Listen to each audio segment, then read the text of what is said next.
Antes de comenzar quería simplemente indicar que hay un pequeño error en la fecha. No es primero al 3 de septiembre, ¿no? Sino primero al 3 de marzo. Entonces voy a enviar una versión corregida. Creo que ya estoy adelantada en la fecha. Entonces hoy les vamos a presentar 4 aspectos metodológicos que incluimos en los análisis del IPM nacional, global, pero también de manera un poco parte de la investigación académica de UFI. El primero se refiere a la asociación. Entonces, como todos ustedes lo conocen, y especialmente los miembros de aquí del INEI, cuando uno habla de indicadores, pues uno tiende a pensar en la correlación, ¿no? En la asociación lineal que existe entre los pares de indicadores. Entonces, el término asociación se refiere de manera global al concepto, a esta relación, pero no necesariamente lineal, porque como veremos, ya hemos visto, ¿no? Los indicadores de pobreza multidimensional con métodos de conteo tienen una naturaleza que no es continua, sino más bien dicotómica o podría ser categórica. Entonces, en ese caso, la correlación puramente lineal no es lo que nos interesa. Nos interesa una medida de asociación que corresponda a la escala de medida de las variables. Entonces, les vamos a ilustrar la asociación, pero también les vamos a presentar una medida que hemos desarrollado conjuntamente con Sabina hace un tiempo, que es sobre todo una medida de similitud. La similitud es un concepto que tal vez no usamos mucho en los análisis comunes de estadística, pero es muy útil cuando uno está hablando de redundancia en pobreza basado en indicadores que cuentan las privaciones. Entonces, lo primero que les voy a mostrar. Después vamos a hablar un poco sobre las variaciones. Hemos tenido presentaciones interesantes en las cuales hemos visto que la medición de pobreza multidimensional con este método específico requiere tomar decisiones sobre las líneas de corte por indicador, sobre los pesos éticos de cada indicador o dimensión, sobre la línea de corte de pobreza multidimensional, entre otras decisiones. Y también hemos dicho que para que los análisis sean robustos y sean transparentes para la política pública, efectuamos todos los cálculos con distintos valores de corte de pobreza, por ejemplo, y distintos tipos de pesos. Entonces, esto corresponde a lo que es en realidad los análisis de robustez. Queremos ver cuán robusta, es decir, cuán poco sensitiva es la medida, digamos el M0, o la intensidad o la incidencia, ante variaciones en las decisiones normativas que vayamos a tomar, sea en los pesos, sea en las líneas de corte por indicador, sea en el umbral de pobreza, por ejemplo. Entonces, eso también vamos a abordar. Y teníamos una pregunta interesante ayer de uno de nuestros colegas, que creo que no ha llegado todavía, que nos preguntaba si reportábamos los análisis estadísticos considerando la significatividad de los mismos. Entonces, la respuesta es sí. Todas las comparaciones que se efectúan pasan por los test de hipótesis, tratando de saber si efectivamente la pobreza en un grupo es mayor que la otra, pues hacemos un test de hipótesis.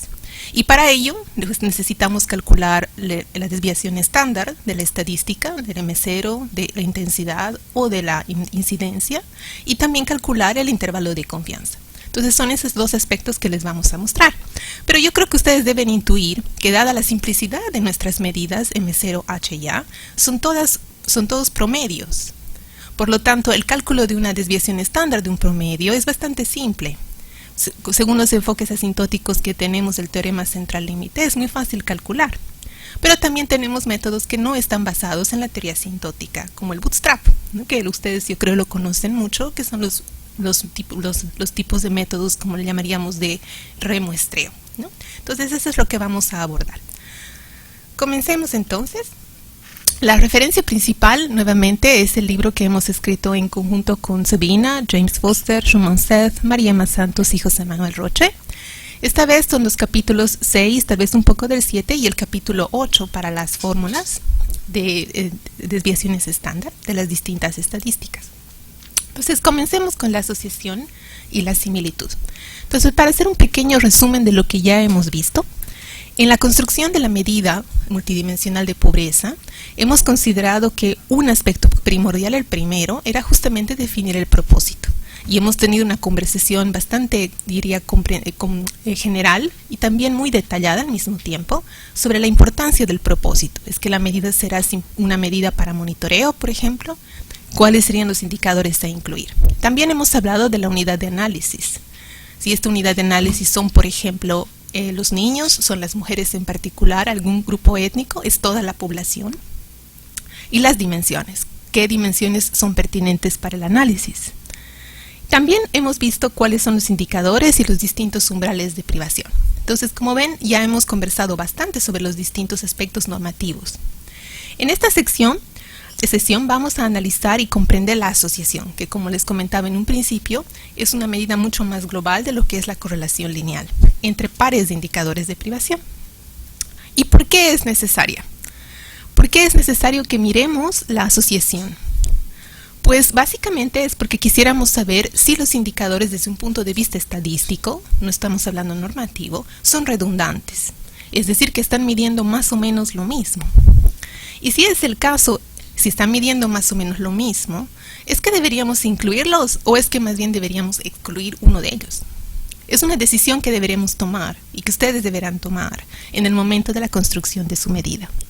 Entonces, quisiéramos saber cuáles pares de indicadores están altamente asociados y cuáles pares de indicadores más bien no lo están. Pero vamos a ver a través de esta pequeña presentación que una asociación alta o una asociación baja no es mala por sí misma y que la decisión es puramente normativa al final. Y que el cálculo que vamos a hacer, que es un cálculo bastante mecánico, es básicamente informativo, que nos va a permitir saber qué está pasando con los distintos pares de indicadores que consideramos incluir en la medida y cuál podría ser su efecto en la medida global, si están altamente asociados o no. Este análisis de asociación podría servir entonces para poder tal vez combinar algunos de estos indicadores dentro de un subíndice, si hay mucha asociación. Al mismo tiempo para modificar los pesos, en este caso ya más de un punto de vista, digamos, estadístico. También para poder repensar la categorización de los indicadores, podríamos tal vez regrupar los indicadores que tienen alta asociación dentro de una misma dimensión o más bien separarlos. Entonces, como ven, es básicamente para fines de aplicación. Pero esto no quiere decir que es un análisis separado de los aspectos normativos que siempre están detrás y de las discusiones que implican la relevancia para la política pública. Entonces van juntos. En la literatura sobre la multidimensionalidad y la asociación hemos encontrado básicamente dos perspectivas. Una primera que favorece una asociación baja. Entonces ahí están, por ejemplo, el paper escrito por Ranis, Saman Stewart, el 2006, o McGillivray y White en 1993, que nos dice que si hay una alta correlación, y ellos hablan de correlación, es decir, básicamente asociación lineal entre pares de indicadores continuos, indica redundancia. Y por tanto, él o los indicadores redundantes no deberían ser incluidos. Si hay más bien una baja redundancia, justificaría la construcción de una medida multidimensional porque quiere decir que cada indicador está captando un aspecto distinto. Esa es una visión. La otra es que nos más bien dice que deberíamos tener una alta asociación en la construcción de la medida. Porque los indicadores que tienen alta asociación más bien llevan a medidas que son robustas, es decir, que su exclusión, al quitar un indicador dentro de la construcción, no va a afectar mucho el resultado final, porque están altamente asociados.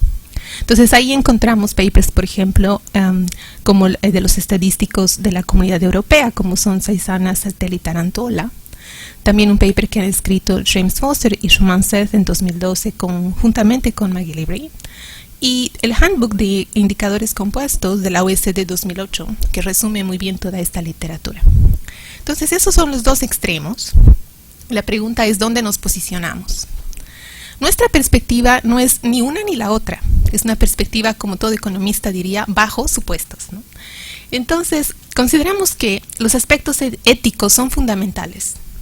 Y por tanto, si dos indicadores tienen una asociación alta, ambos podrían incluirse, por mucho que estén altamente asociados, si existe una normativa, si existe una decisión de política pública que favorece su inclusión, por mucho que estén altamente asociados. Pero sabremos que existe una asociación alta. Entonces, el cálculo mecánico nos va a permitir saber que están altamente asociados, pero la decisión de incluirlos está basada en criterios éticos.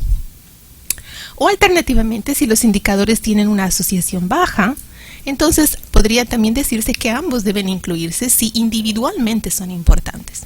Por mucho que sea una asociación baja, los incluimos porque ambos miden aspectos distintos del bienestar y por tanto de la privación. Entonces, como ven, es una posición bastante más ética y justifica el cálculo, sí, porque es necesario tener la información detrás. Entonces, Antes de comenzar con las fórmulas, simplemente quería revisar los dos conceptos que les he comentado en un principio. El concepto de la asociación y el concepto de la similitud.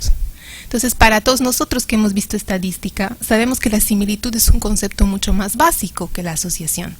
Porque la similitud es simplemente una medida que nos dice cuán fuerte es la relación entre las dos variables o dos indicadores que estamos estudiando. Pero no nos da la dirección. Es algo que va a estar comprendido entre 0 y 1 nada más. Mientras que la asociación nos va a dar la fuerza y la dirección. Entonces, una de las medidas que conocemos todos es la correlación de Pearson lineal, que va a estar entre -1 y 1. Y ahí sabremos que si es negativo, pues mientras una variable aumenta, la otra disminuye. Si es positivo, van en la misma dirección. Entonces, es un poquito más completa que la similitud. Pero lo que nosotros quisiéramos ilustrar es que en el caso de la medición de pobreza con indicadores de privación de conteo, la asociación no necesariamente es la medida que nos interesa. La que nos interesa más bien mirar es la similitud. Entonces, un poco para resumir las fuentes de información que tenemos para hacer estos análisis. Sabemos que estamos contando con indicadores de privación que son dicotómicos, que nos indican si existe o no una privación 0 y 1. Entonces, su naturaleza es no continua, es más bien, digamos, categórica. En este caso, dos categorías. Y tenemos dos fuentes de información distintas. Tenemos los indicadores de privación brutos, que nos lleva a las tasas de privación brutas, o tasas de recuento, como les hemos llamado ayer, y los indicadores de privación censurados, que nos lleva a las tasas de privación censuradas, ¿no? ¿Cuál sería el instrumento para poder medir la asociación, de manera general, ¿no?, entre dos indicadores que son dicotómicos? Es decir, un estadístico, cualquiera de nosotros, ¿qué es lo que haría, básicamente? Si queremos saber cuán asociados, estoy volviendo hacia atrás, ¿no?, están estos dos indicadores. Y aquí les invito a participar, solo para saber que estamos todos en lo mismo. ¿Quién se anima? Bueno, ahí tenemos, ¿no? El instrumento que usamos, y eso es algo bien intuitivo para todos nosotros, si no nos damos cuenta, es simplemente la tabulación. Cuando tenemos dos variables dicotómicas, privado en acceso a saneamiento, privado en ingreso, lo que vamos a hacer es tabular. Es decir, vamos a calcular la tabla de contingencia que nos da los cruces de gente que tiene privación en los dos, ninguna privación, o privación en una pero no en la otra. Entonces, es básicamente ese simple instrumento, es un instrumento que resume la distribución conjunta entre los pares de indicadores y es potente. Van a ver que es muy poderoso. Entonces, aquí una pequeña ilustración de algo que ya hemos conversado ayer. Si nos fijamos en este diagrama de Venn, podemos ver que 5.75% de la población en India en 2005 o 2006 tenía privación en los dos indicadores, mortalidad infantil y escolaridad bruta. Pero 11.83 eran privados solamente en escolaridad bruta, pero no en nutrición, y 16.8 al revés. Y adicionalmente tenemos las tasas de privación bruta, ¿no? 17.58% privados en escolaridad y 22.5% en mortalidad infantil.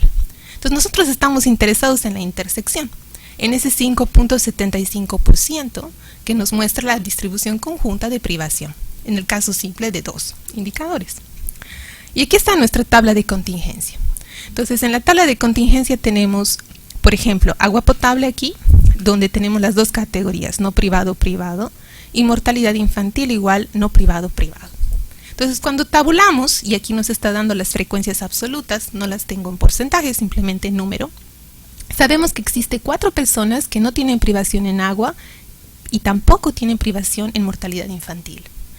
Y tenemos 3 que tienen privación en los dos, 2 que no están privados en agua potable pero sí en mortalidad infantil y 1 al revés, ¿no?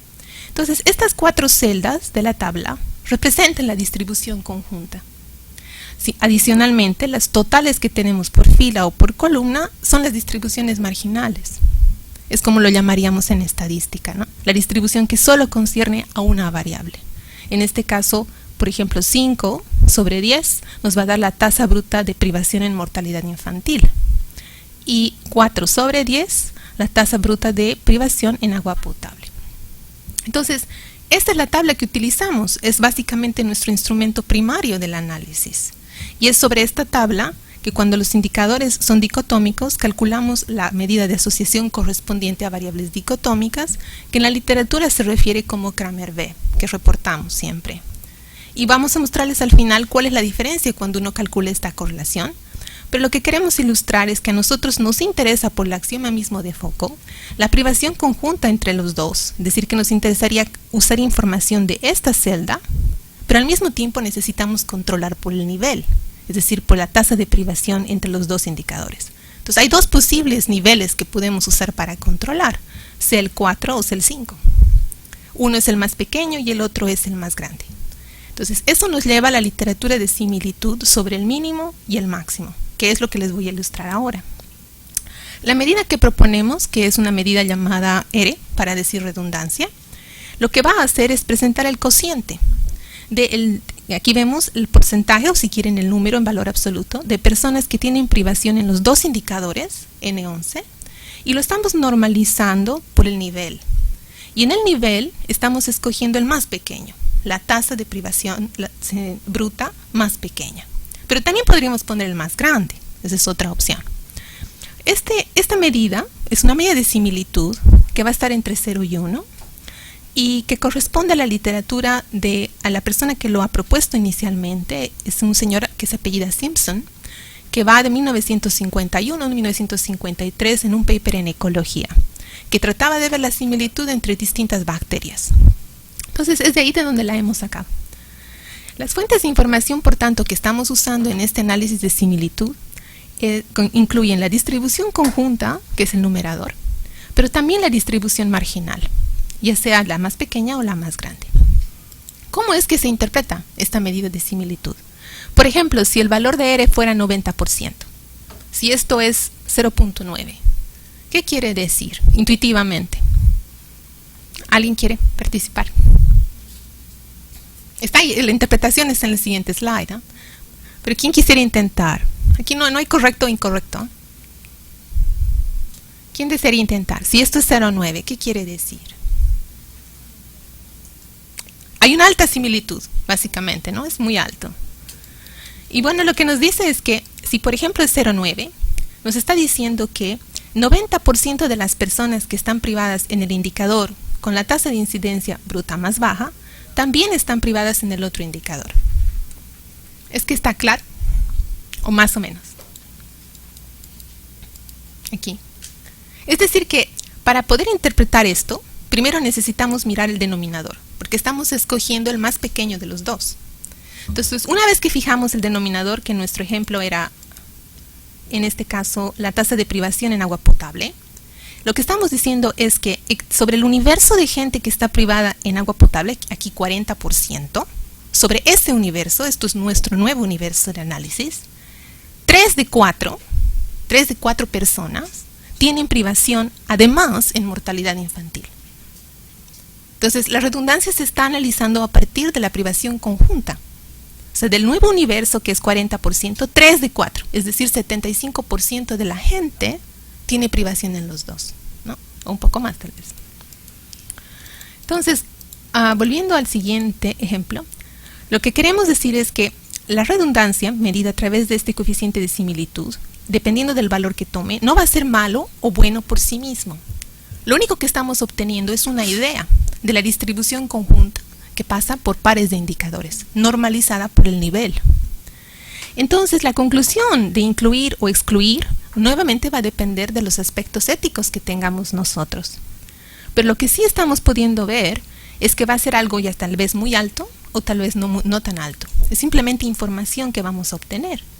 Entonces, aquí hay otro ejemplo. Este es un ejemplo que hemos utilizado 15 países africanos, para los cuales teníamos el IPM. Entonces, en las filas tenemos el indicador con la tasa bruta de privación más baja, acá. Y aquí tenemos, bueno, aquí dice P, pero en realidad es R, me disculpo. El valor del coeficiente R va, como se fijan aquí, del 93 al 98%. Y la comparación se efectúa con el material para cocinar. Entonces, lo que nos está diciendo es que, en este caso, por ejemplo, 97, ¿no? Sabemos que del 97, que en el universo de personas que tienen privación en educación, en schooling, 97% nos va a decir que también tiene privación en el material para cocinar. Entonces, la similitud con el material para cocinar, aparentemente, para estos 15 países, es bastante alta. Si alguien quisiera tomar una decisión basada en que si incluimos o no incluimos material para cocinar, tal vez estaríamos tentados a decir que el material para cocinar podríamos omitirlo de la medición. Pero claramente la decisión final estaría, yo creo, nuevamente, en un análisis estadístico. Es decir, calculamos el M0, H ya, incluyendo el material para cocinar, y luego lo sacamos. Y vemos cuánto varía M0, H ya, después de haber sacado el material para cocinar, ¿no? Y si hay mucha variación o muy poca variación, eso va a depender, ¿no? Entonces, es un poco la idea. Y luego, estoy hacia atrás. La pregunta entonces es, ¿correlación o similitud? Porque de todas formas, en los análisis estándar que tenemos, en la correlación vamos a continuarla calculando, que en nuestro caso corresponde a la asociación. Entonces, veamos ahora cuál sería la medida de asociación que corresponde en el caso de variables dicotómicas si aún queremos reportarla. Entonces, aquí les muestro nuevamente la tabla de contingencia en la cual he reemplazado la información empírica con notación. Entonces, N00 representa el número de personas no privadas en ninguno, N11 en los dos, y 0, 1 y 10 los privados en uno, pero no en el otro. Y luego tenemos las tasas marginales. Entonces, la correlación, en el caso de variables dicotómicas, como lo mencionaba hace un momento, es el Kramer B. Y lo que me gustaría es que se fijen en la fórmula. La fórmula de esta estadística, que corresponde al coeficiente de correlación de Pearson, en el caso de dos variables dicotómicas, utiliza básicamente toda la información de la tabla de contingencia. Tenemos aquí N11 por N00 menos las discordancias. Y si se fijan en esta primera parte, es el determinante de la tabla de contingencia, ¿no? Si vamos hacia atrás, acá, está haciendo esta diagonal menos la diagonal inferior, ¿no? La primaria menos la secundaria. Entonces está utilizando el determinante de esta matriz como instrumento para el numerador. Y está dividiendo por el producto de todas las distribuciones marginales. Entonces la distribución conjunta que está acá, ¿no? Y la distribución marginal que está acá en raíz cuadrada. Entonces no es simplemente sorprendente que vayamos a encontrar una correlación que no esté en acorde con lo que está pasando con la privación. Porque en el cálculo de la correlación no solamente estamos incluyendo información sobre privación, estamos también incluyendo información de no privación. Toda la información está incluida en un solo número. Entonces, es por eso que muchas veces van a ver en sus análisis que las correlaciones no parecen tener mucha lógica cuando uno compara con la privación conjunta. Y es por eso que nos motiva a nosotros a buscar otro tipo de medidas que se centren en la distribución conjunta, justamente, que son las de similitud, que son más básicas. Es básicamente la razón. Entonces, avanzando, volvamos a este ejemplo. Y este es el caso de Bangladesh, en el que me gustaría que se fijen la distribución que existe para estas dos variables, asistencia a la escuela y años de escolaridad. Como se fijan, tenemos distribuciones marginales de 15% privación, 20%. Y en este caso, el coeficiente de redundancia, que va a ser 6%, la privación conjunta, dividido entre el más pequeño, en este caso 15%, nos va a dar 0.379. La correlación, que va a ser justamente el determinante, dividido el producto de las cuatro marginales, nos va a dar 0.19. Si ahora avanzamos al caso de Mozambique, se fijan, la estructura de la distribución es completamente distinta. Teníamos 15%, aquí tenemos 31%. Muy distinta. Pero la correlación es también de 0.19. Entonces, lo que estamos simplemente ilustrando es que dos países con distribuciones de privación y no privación, por supuesto, diferentes, tienen la misma correlación. Sin embargo, el coeficiente de redundancia aquí claramente nos está diciendo que es mucho más alto. Es 0.52. ¿Por qué? Porque hay 16% de privación, normalizado por el 31%. Entonces ahí pueden ver la utilidad. Y claro, en las aplicaciones necesitamos reportar ambos, porque es parte, digamos, de nuestro proceso, ¿no? Entonces tendríamos, por ejemplo, la matriz de correlaciones entre escolaridad, matrícula, agua y combustible, y al mismo tiempo la medida de redundancia abajo, ¿no? Entonces lo que sale de acá es que si comparamos lo que pasa en escolaridad con, por ejemplo, agua y combustible, encontramos aquí que la correlación entre escolaridad y agua es mayor que la de combustible. Pero cuando miramos la similitud, la redundancia por la similitud, es al revés. Entonces, lo que también nos permite ilustrar es que muchas veces la correlación nos podría llevar a decisiones distintas y en realidad opuestas si no tomamos en cuenta lo que está pasando a través de la similitud. Es por eso que es importante tal vez tener los dos para comparar. Ahora pasando a los errores estándar, que tenían interés ayer. Entonces, ¿por qué es que es necesario calcular los errores estándar? Bueno, creo que eso es algo que todos lo sabemos, pero en realidad es porque estamos interesados en saber la precisión de nuestra medida, porque es básicamente una estimación. Una estadística de pobreza es una estimación porque es obtenida a partir de una muestra. Entonces necesitamos saber cuán precisa es.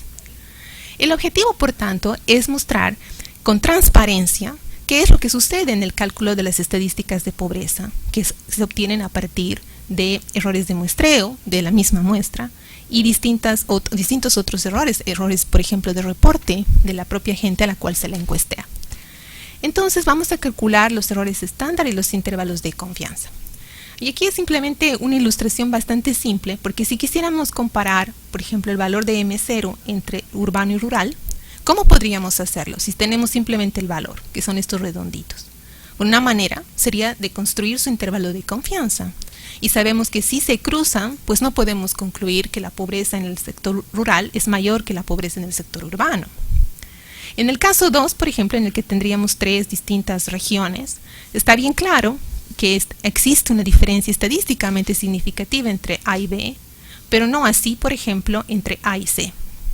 Entonces, es simplemente para ilustrar la utilidad de un intervalo de confianza, ¿no?, que nos permite saber de manera rápida y a primera vista qué tipo de comparaciones podemos decir exactamente con cierta confianza estadística que está sucediendo.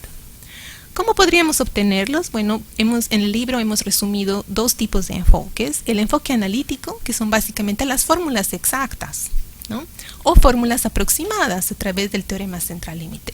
Y estas han sido escritas en un paper por Gastón, nuestro colega, en 2010.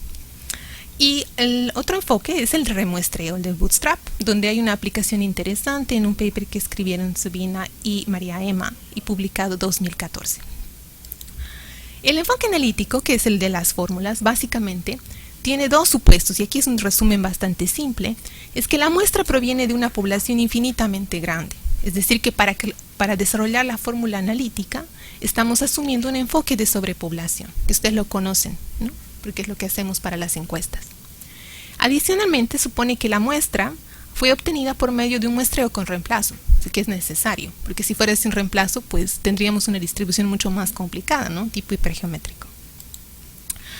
En el enfoque de remuestreo, pues en el libro resumimos las distintas etapas que implica hacer un remuestreo. Y la referencia principal es la de Efron y Tribshani en 1993. Entonces, ¿en qué consiste el bootstrap o el remuestreo?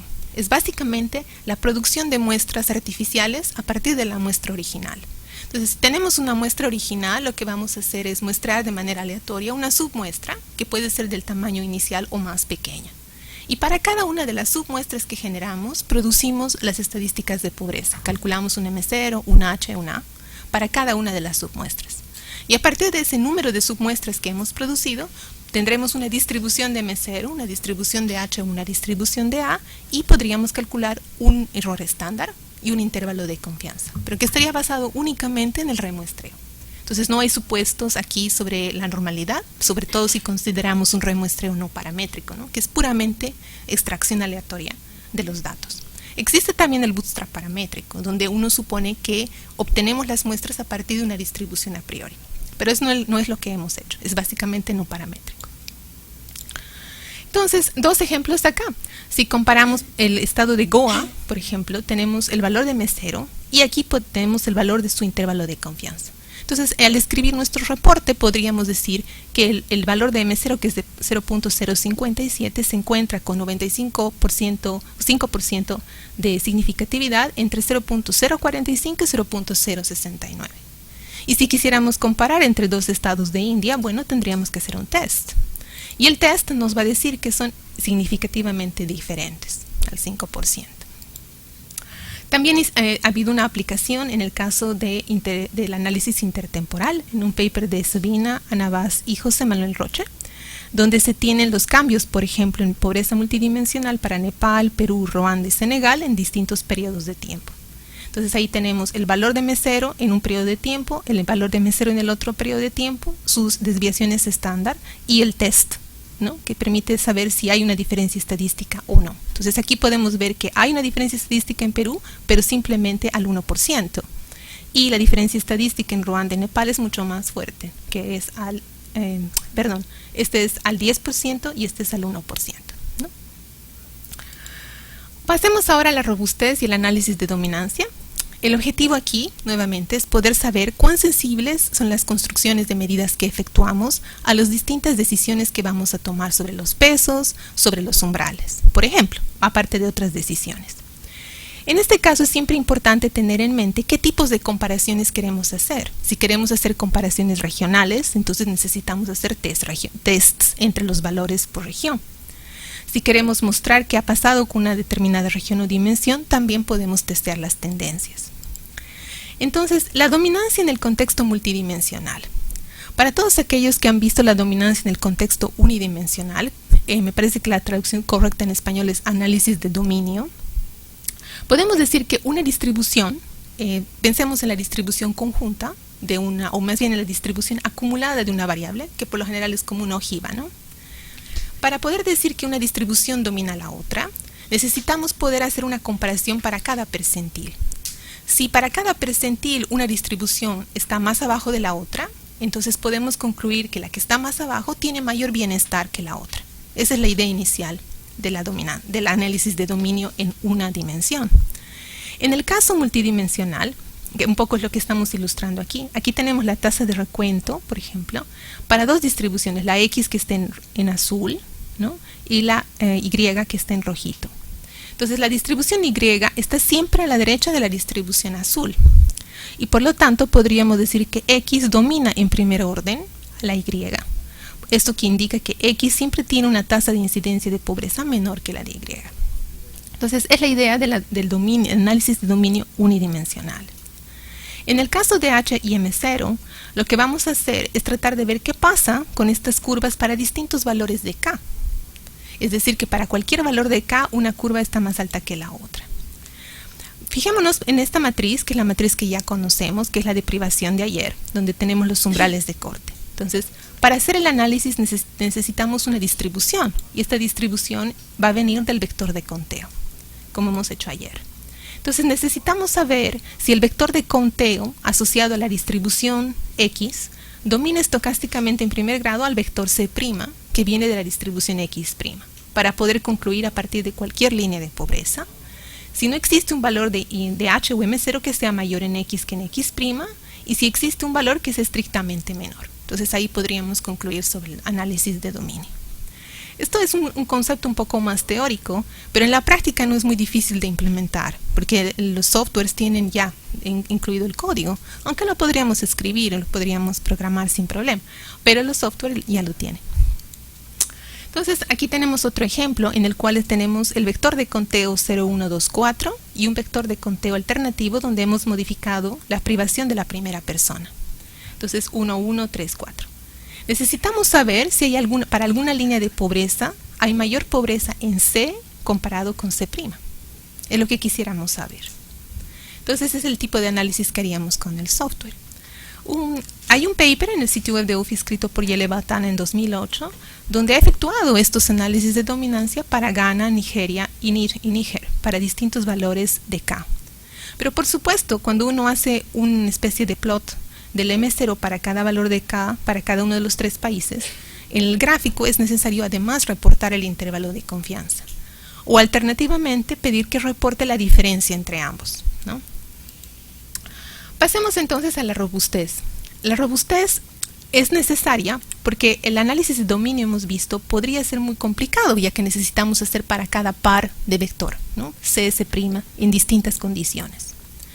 Entonces, en este caso de la robustez, podemos analizar robustez a cambios en la línea de pobreza, o sea, de K, cambios en las ponderaciones o cambios en los umbrales de privación, o tal vez cambios inclusive en otro tipo de componentes de la medida, ¿no?, los indicadores mismos.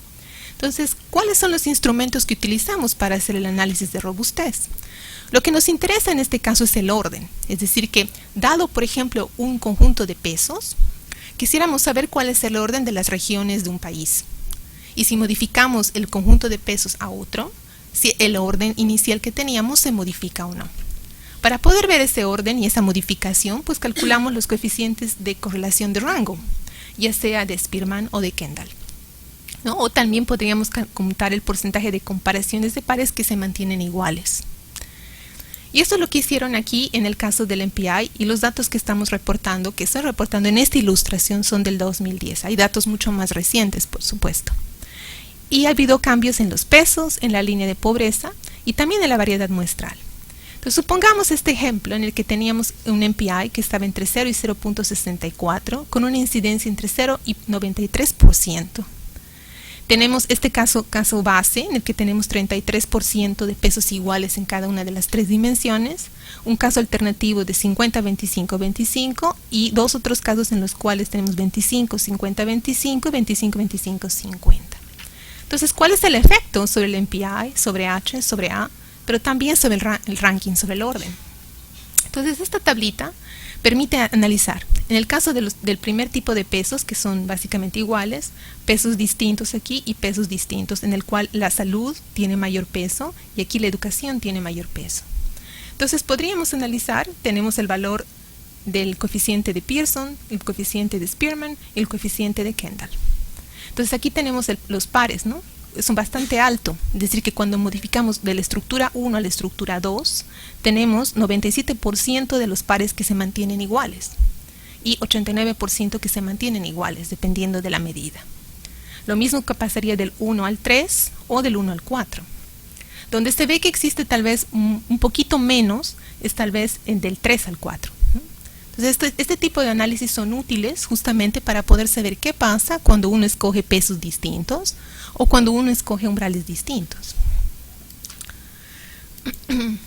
Finalmente, los cambios en K pues van a requerir que utilicemos un poco el bootstrap, porque necesitamos calcular los intervalos de confianza que resultarían a partir de modificaciones de K.